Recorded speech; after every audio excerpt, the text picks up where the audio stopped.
Alkana.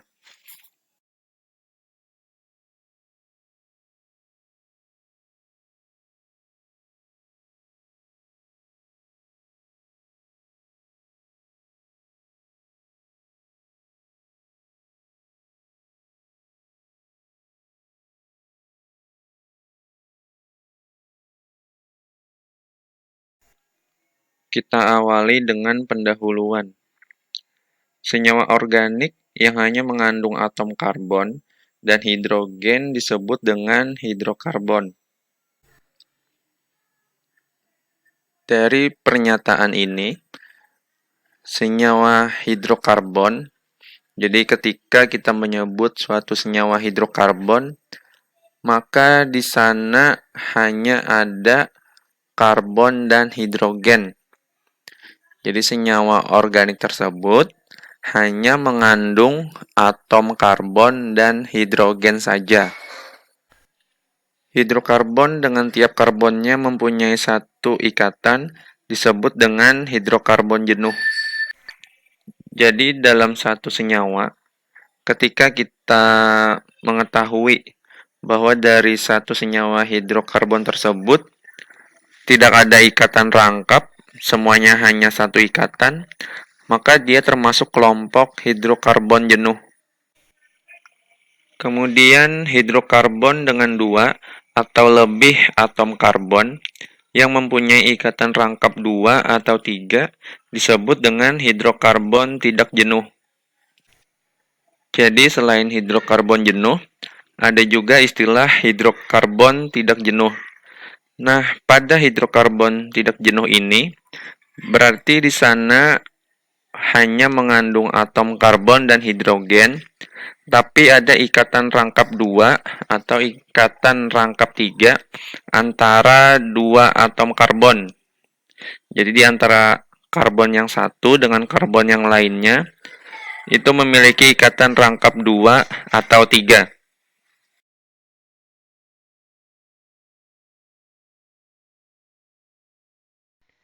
Contoh dari hidrokarbon jenuh.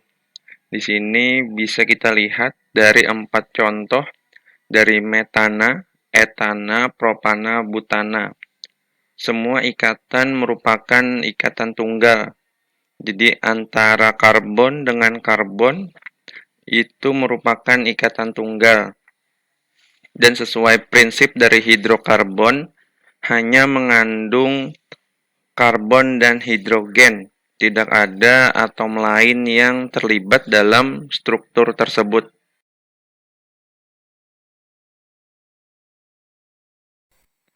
Contoh struktur dari hidrokarbon tidak jenuh. Di sini ada 2 bentuk. Yang pertama, kelompok alkena atau ikatan rangkap 2 dan alkuna, ikatan rangkap 3. Bisa dilihat karena prinsip hidrokarbon tadi, di situ hanya mengandung atom karbon dan hidrogen saja. Meskipun antara karbon dengan karbon ada ikatan rangkap 2 atau ikatan rangkap 3.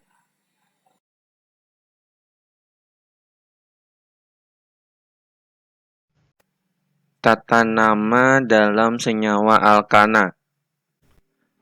Gugus alkana tersusun dari sistem hidrokarbon jenuh. Alkana memiliki rumus umum CnH2n plus 2. Alkana memiliki tata nama akhiran ana, contohnya metana, etana, dan seterusnya. Di sini disebutkan kembali, gugus alkana tersusun dari sistem hidrokarbon jenuh.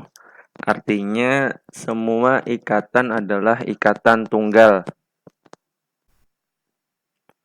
Kemudian, alkana memiliki rumus umum CnH2n plus 2, artinya berapapun jumlah karbon, maka dapat dihitung jumlah atom hidrogennya menggunakan rumus ini.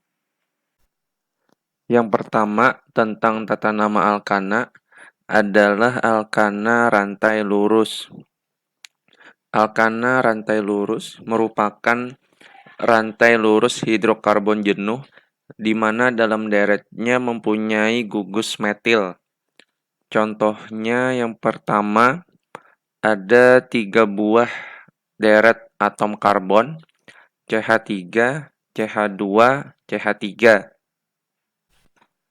Jadi struktur senyawanya merupakan deret yang tidak memiliki substitusi atau cabang.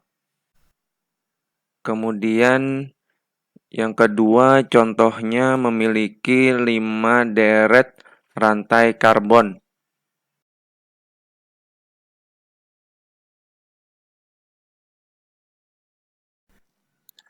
Ini adalah tabel 10 nama alkana.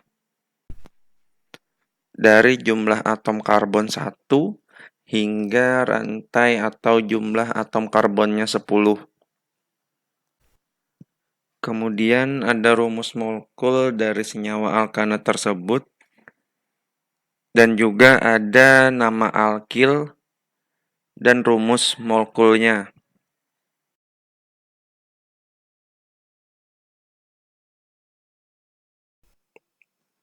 Tata nama yang kedua adalah alkana berantai cabang. Dalam sistem alkana rantai bercabang, maka rantai lurus yang terpanjang sebagai induk penamaannya. Rantai cabang atau disebut juga dengan substitusi merupakan gugus alkil berasal dari alkana yang memiliki akhiran ana diganti dengan il. Contohnya di sini 4 atom karbon, jadi ada 4 buah rantai karbon, kemudian ada satu substitusi atau cabang pada atom karbon yang kedua dari ujung.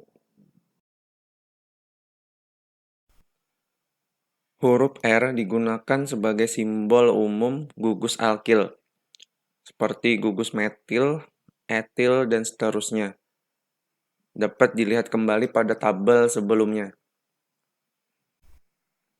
Kemudian huruf R dan H ini merupakan simbol dari alkana.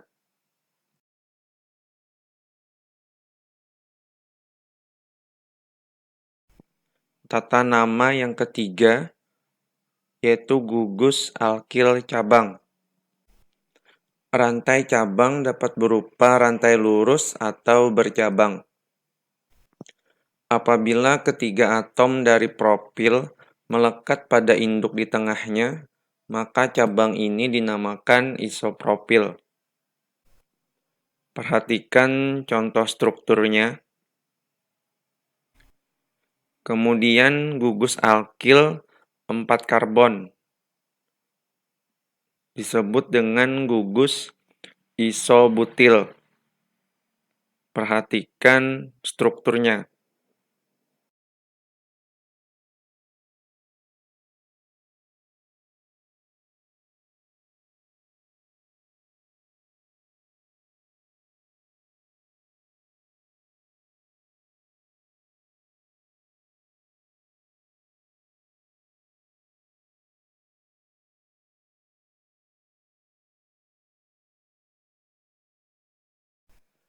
Kemudian tata nama yang keempat adalah substitusi berganda. Suatu rantai induk mempunyai lebih dari sebuah substitusi. Nama masing-masing substitusi ditulis sesuai abjad. Tiap awalan nama substitusi dipisah dengan tanda penghubung. Jadi dalam menuliskan substitusi, misalkan antara etil dan metil, maka yang didahulukan adalah posisi etil, kemudian metil, baru nama rantai terpanjangnya.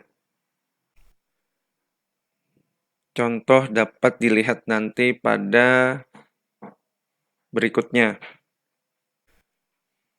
Kemudian dalam substitusi akan ada peluang atau kemungkinan lebih dari satu buah gugus alkil yang sama. Misalkan terdapat dua buah gugus alkil sama, maka diberi awalan di.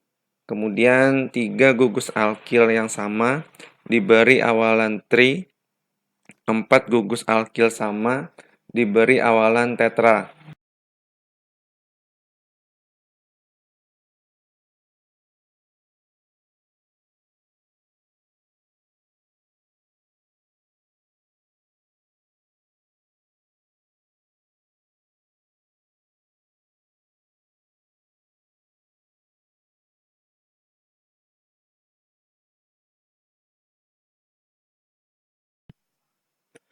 Kemudian kita juga harus dapat merangkai sebuah struktur senyawa alkana ketika yang diketahui hanya nama dari struktur